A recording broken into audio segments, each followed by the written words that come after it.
My name is Shane Woods. I am the Executive Director for Girlstart.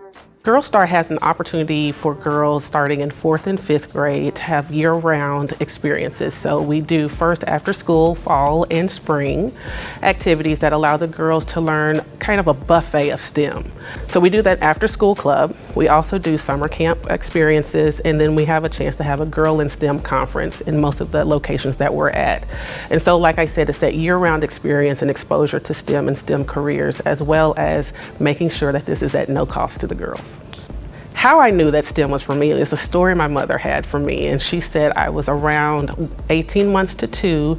Of course, this is mother embellishment, but she says that I took apart a radio and I put it back together. And so we'll say that I did that. So in my mind, learning that story is how I knew that I was always going to do something with my hands and my mind. I've been asked by parents and by girls, how did I get through STEM? And how did I know that STEM was for me? And I had to tell them that everything they need is already in them or within their reach, as well as know that you're gonna change jobs. I'm on my 7th job now, and I never would have known that it was so much more every time I try a new opportunity. So they don't have to know what they want to be at the age of 13, because you don't have to know what you want to be at the age of 35, because at 46, I've started an amazing career and I love what I'm doing and making the biggest impact in STEAM. Influence, that's such a great word. Someone asked me what did I want my legacy to be, and I've always thought that I wanted to be an amazing ancestor.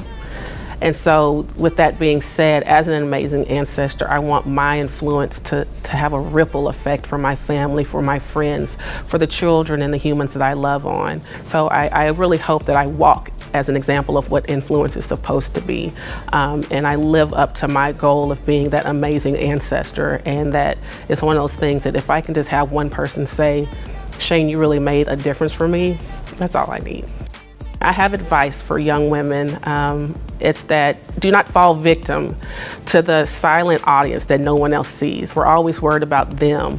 What are they gonna say? What happens if I do this? You know, they're worried about the perfectionism.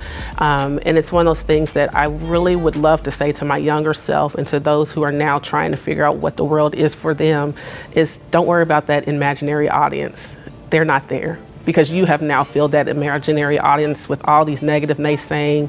But guess what? How about we refill them with the people who are rooting you on, and finding those people who are positive and who are real and tangible that you can call and text to say, hey, I'm having a rough day. Let me think this through with you. Can you kind of punch holes in this with me? Create your own positive cheerleading mind and get rid of that imaginary they say who they are, because we never can find a name to put to those groups.